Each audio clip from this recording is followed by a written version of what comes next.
अम्बरीश बोले, मुनि श्रेष्ठ, आपने बड़ी अच्छी बात बताई। इसके लिए आपको धन्यवाद है। आप संपूर्ण लोकों पर अनुग्रह करने वाले हैं। आपने भगवान विष्णु के सगुण एवं निर्गुण ध्यान का वर्णन किया। अब आप भक्ति का लक्षण बताइए। साधुओं पर कृपा करने वाले महर्षि, मुझे यह समझाइए कि किस मनुष्य को कब, कहाँ, कैसी और किस प्रकार भक्ति करनी चाहिए। सूत जी कहते हैं, राजाओं में श्रेष्ठ महाराज अम्बरीश के ये वचन सुनकर देव ऋषि नारद जी को बड़ी प्रसन्नता हुई। वे उनसे बोले, राजन सुनो, भगवान की भक्ति समस्त पापों को नाश करने वाली है। मैं तुमसे उस भक्ति का भली भांति वर्णन करता हूँ। भक्ति अनेकों प्रकार की बताई गई है। मानसी, वाचिकी, कायिकी, लौकिकी, वैदिकी तथा आध्यात्म की। ध्यान, धारणा, बुद्धि तथा विद्यार्थ के चिंतन द्वारा जो विष्णु को प्रसन्न करने वाली भक्ति की जाती है, उसे मानसी भक्ति कहते हैं। दिन रात अविश्रांत भाव से वेद मंत्रों के उच्चारण, जप तथा आरण्यक आदि के पाठ द्वारा जो भगवान की प्रसन्नता का संपादन किया जाता है, उसका नाम वाचिकी भक्ति है। व्रत, उपवास और नियम के पालन तथा पांचों इंद्रियों के संयम द्वारा की जाने वाली आराधना शरीर से साध्य होने के कारण कायिकी भक्ति कही गई है। यह सब प्रकार की सिद्धियों का संपादन करने वाली है। खाद्य, अर्घ्य आदि, उपचार, नित्य, वाद्य, गीत, जागरण तथा पूजन आदि के द्वारा जो भगवान की सेवा की जाती है, उसे लौकिकी भक्ति कहते हैं। ऋग्वेद, यजुर्वेद और सामवेद के जप, संहिताओं के अध्ययन आदि तथा हविष्य की आहुति, यज्ञ आदि के द्वारा की जाने वाली उपासना का नाम वैदिकी भक्ति है। विज्ञ पुरुषों ने अमावस्या, पूर्णिमा तथा विषु, तुला और मेष की संक्रांति आदि के दिन जो याग करने का आदेश दिया है, वह वैदिकी भक्ति का साधन है। अब मैं योगजन्य आध्यात्मिकी भक्ति का भी वर्णन करता हूँ। सुनो, योगज भक्ति का साधन सदा अपनी इंद्रियों को संयम में रखकर प्राणायाम पूर्वक ध्यान किया जाता है। विषयों से अलग रहता है। वह ध्यान में देखता है भगवान का मुख आनंद तेज से उद्धित हो रहा है। उनकी कटी के ऊपरी भाग तक लटका हुआ यज्ञोपवीत शोभा पा रहा है। उनका शुक्ल वर्ण है, 4 भुजाएं हैं। उनके हाथों में वरद एवं अभय की मुद्राएं हैं। वे पीत वस्त्र धारण किए हुए हैं तथा उनके नेत्र अत्यंत सुंदर है। वे प्रसन्नता से परिपूर्ण दिखाई देते हैं। राजन, इस प्रकार योग युक्त पुरुष अपने हृदय में परमेश्वर का ध्यान करता है। जैसे प्रज्वलित अग्नि काष्ठों को भस्म कर डालती है, उसी प्रकार भगवान की भक्ति मनुष्य के पापों को तत्काल दग्ध कर देती है। भगवान श्री विष्णु की भक्ति साक्षात सुधा का रस है, संपूर्ण रसों का एकमात्र सार है। इस पृथ्वी पर मनुष्य जब तक उस भक्ति का श्रवण नहीं करता, उसका आश्रय नहीं लेता, तभी तक उसे सैकड़ों बार जन्म, मृत्यु और जरा के आघात से होने वाले नाना प्रकार के दैहिक दुख प्राप्त होते हैं। यदि महान प्रभावशाली भगवान आनंद का कीर्तन और स्मरण किया जाए तो वे समस्त पापों का नाश कर देते हैं। ठीक उसी तरह जैसे वायु मेघ का तथा सूर्यदेव अंधकार का विनाश कर डालते हैं। राजन, देव पूजा, यज्ञ, तीर्थ स्नान, व्रत अनुष्ठान तपस्या और नाना प्रकार के कर्मों से भी अंतःकरण की वैसी शुद्धि नहीं होती जैसी भगवान का अनंत का ध्यान करने से होती है। नरनाथ, जिनमें पवित्र यज्ञ वाले तथा अपने भक्तों को भक्ति प्रदान करने वाले विशुद्ध स्वरूप भगवान श्री विष्णु का कीर्तन होता है, वे ही कथाएं शुद्ध है तथा वे ही यथार्थ, वे ही लाभ पहुँचाने वाली और वे ही हरि भक्तों के कहने सुनने योग्य होती है। भूमंडल के राज्य का भार संभालने वाले धीरचित महाराज अम्बरीश, तुम धन्य हो, क्योंकि तुम्हारा हृदय पुरुष उत्तम के ध्यान में एक दान हो रहा है तथा सौभाग्य लक्ष्मी से सुशोभित होने वाली तुम्हारी निष्ठित बुद्धि श्री कृष्णचंद्र की पुण्यमयी लीलाओं के श्रवण में प्रवृत्त हो रही है। भूपते, भक्तों को प्रदान देने वाली अविनाशी भगवान श्री विष्णु की श्रद्धा पूर्वक आराधना किए बिना अंश कारणवश अपने को ही बड़ा मानने वाले पुरुष का कल्याण कैसे होगा? भगवान माया के जन्मदाता है, उन पर माया का प्रभाव नहीं पड़ता। साधु पुरुष उन्हें भक्ति के द्वारा ही प्राप्त करते हैं। इस बात को तुम भी जानते हो राजन। धर्म का कोई भी तत्व ऐसा नहीं है जो तुम्हें ज्ञात ना हो।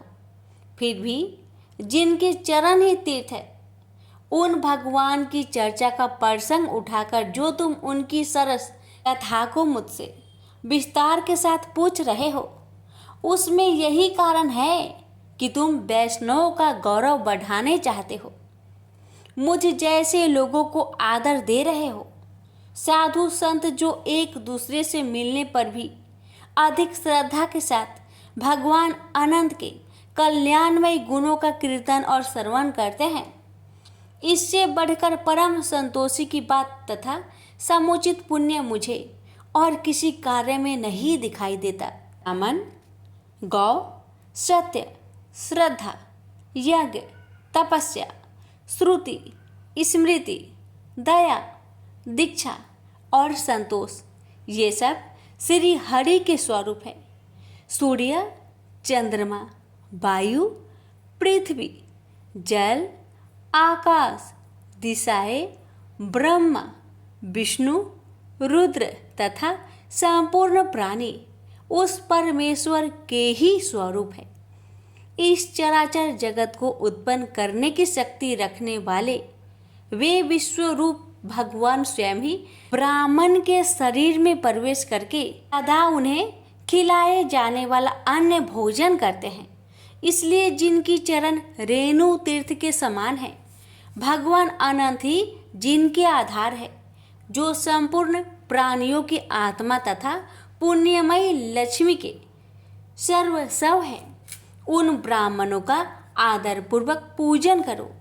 जो विद्वान ब्राह्मणों को विष्णु बुद्धि से देखता है, वही सच्चा वैष्णव है तथा वही अपने धर्म में भली भांति स्थित माना जाता है।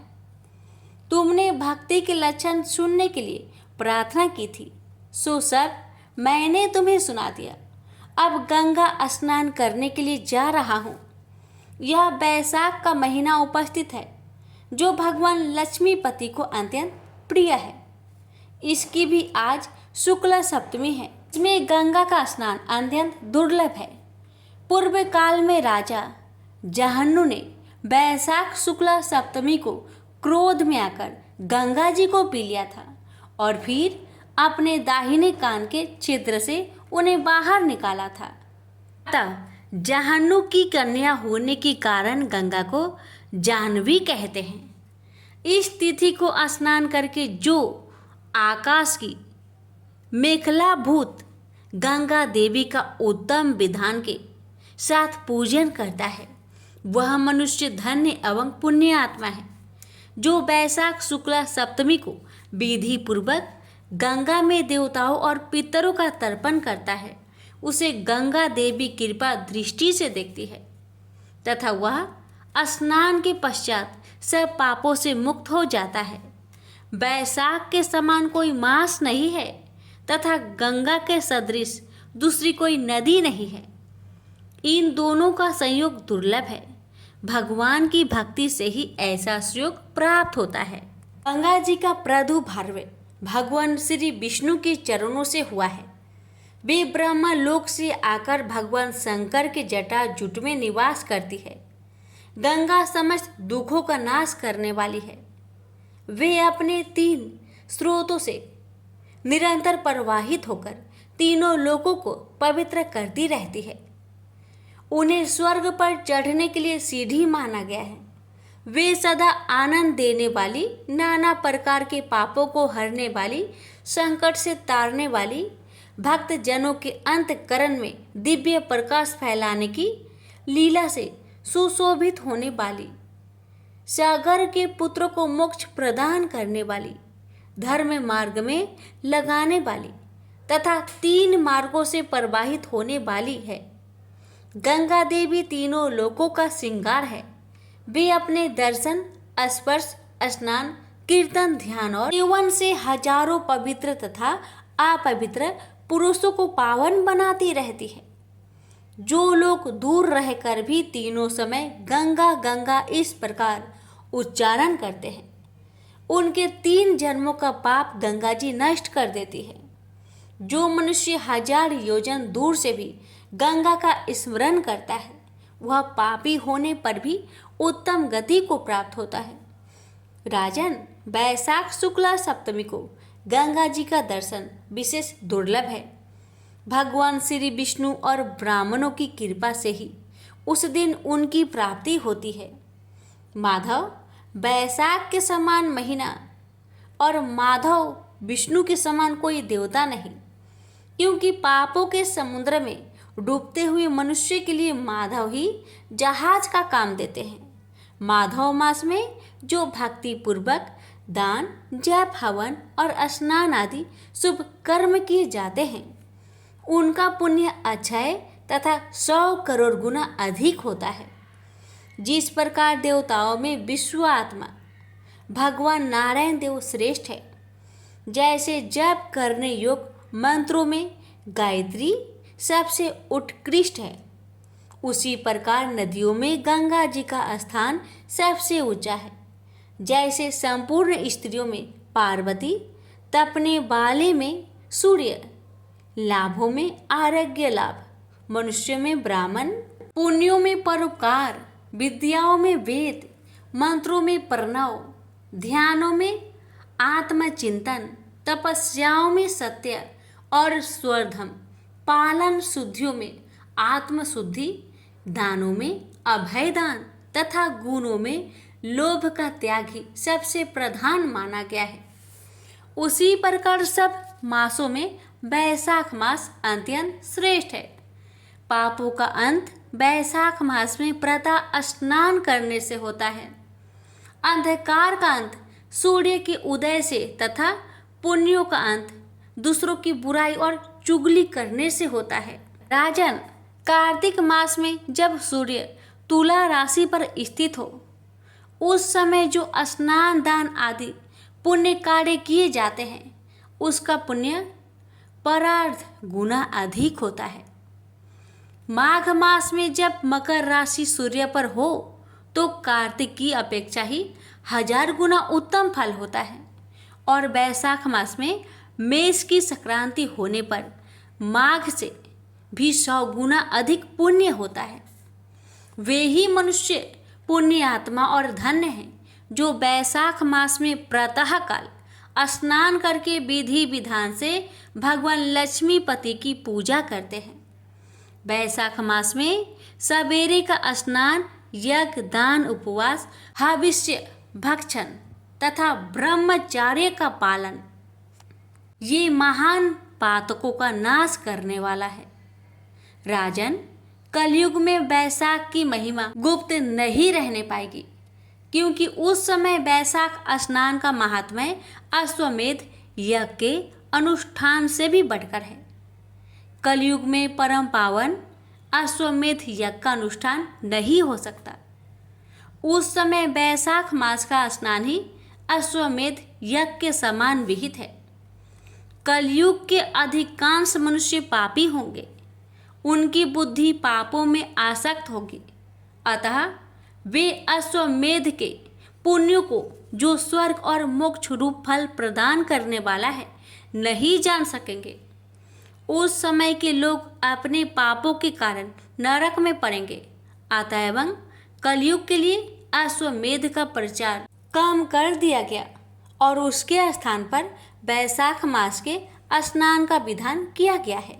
प्रेम से बोलिए लक्ष्मी नारायण की जय। किसी नगर में एक धनी व्यापारी रहता था।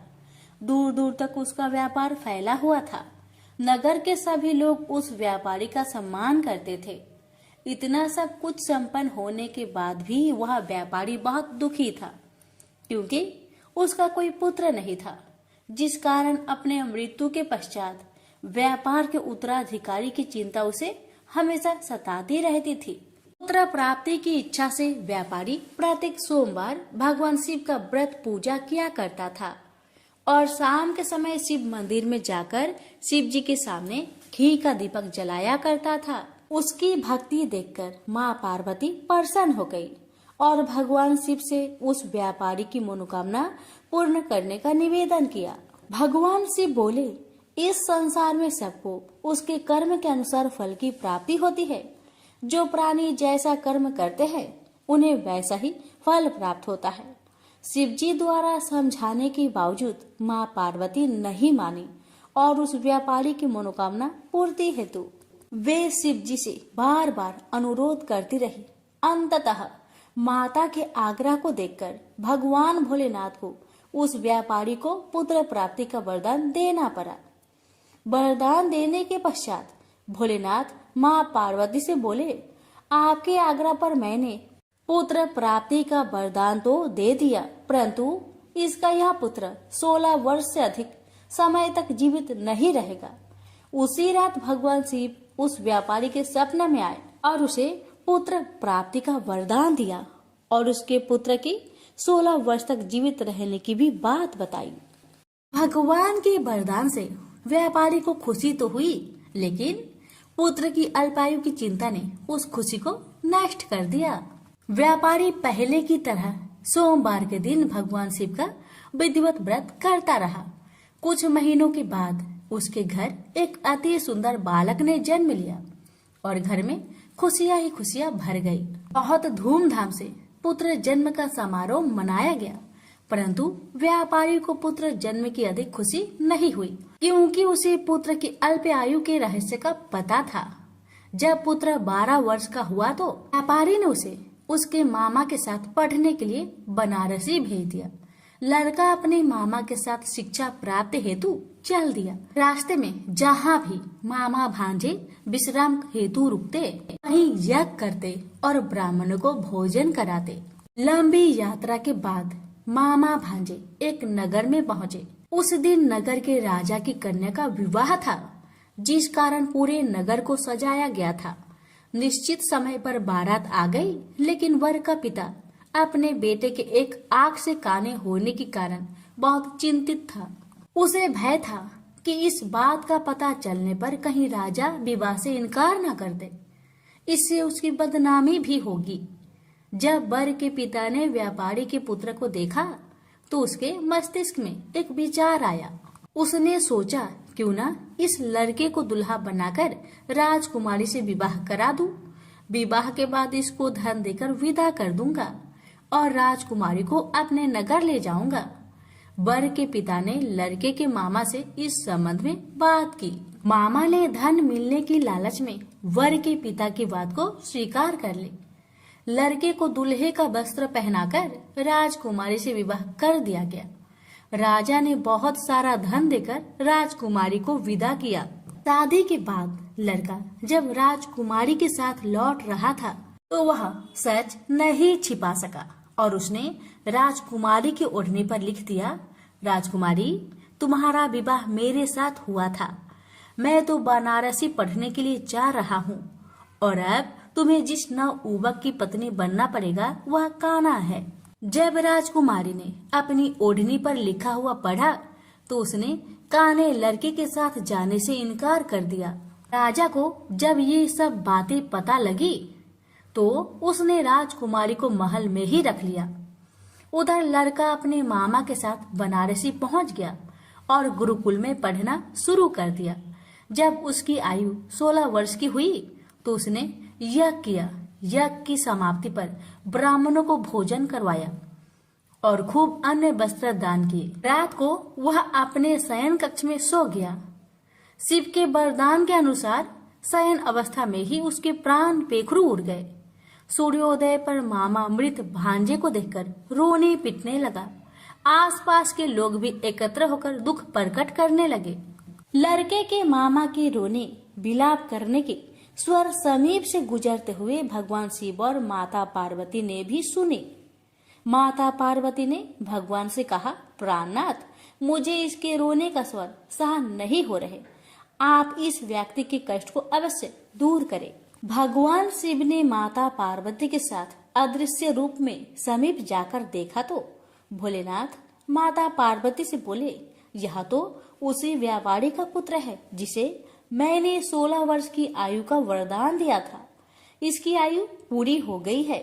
माँ पार्वती ने फिर भगवान शिव से निवेदन कर उस बालक को जीवन देने का आग्रह किया। माता पार्वती के आग्रह पर भगवान शिव ने उस लड़के को जीवित होने का वरदान दिया और कुछ ही पल में वह जीवित होकर उठ बैठा। शिक्षा समाप्त करके लड़का मामा के साथ अपने नगर की ओर चल दिया। दोनों चलते हुए उसी नगर में पहुंचे जहां उसका विवाह हुआ था। उस नगर में भी यज्ञ का आयोजन किया। समीप से गुजरते हुए नगर के राजा ने यज्ञ का आयोजन देखा और उसने तुरंत ही लड़के और उसके मामा को पहचान लिया। यज्ञ के समाप्त होने पर राजा मामा और लड़के को महल में ले गया और कुछ दिन उन्हें महल में रखकर बहुत सा धन वस्त्र आदि देकर राजकुमारी के साथ विदा कर दिया। इधर भूखे प्यासे रहकर व्यापारी और उसकी पत्नी बेटे की प्रतीक्षा कर रहे थे। उन्होंने प्रतिज्ञा कर रखी थी कि यदि उन्हें अपने बेटे की मृत्यु का समाचार मिला तो दोनों अपने प्राण त्याग देंगे। परंतु जैसे ही उसने बेटे के जीवित वापस लौटने का समाचार सुना तो वह बहुत प्रसन्न हुआ। वह अपनी पत्नी और मित्रों के साथ नगर के द्वार पर पहुंचा। अपने बेटे के विवाह का समाचार सुनकर पुत्र वधू राजकुमारी को देखकर उसकी खुशी का ठिकाना न रहा। उसी रात भगवान शिव ने व्यापारी को सपने में आकर कहा, हे श्रेष्ठी, मैंने तेरे सोमवार व्रत करने और व्रत कथा सुनने से प्रसन्न होकर तेरे पुत्र को लंबी आयु प्रदान की है। पुत्र की लंबी आयु जानकर व्यापारी बहुत प्रसन्न हुआ। शिव भक्त होने तथा सोमवार का व्रत करने से व्यापारी की सभी मनोकामनाएं पूर्ण हुई। इसी प्रकार जो भक्त सोमवार का विधिवत व्रत करते हैं और व्रत कथा सुनते हैं उनकी सभी इच्छाएं पूरी होती है। बोलिए उमापति शंकर भगवान की जय।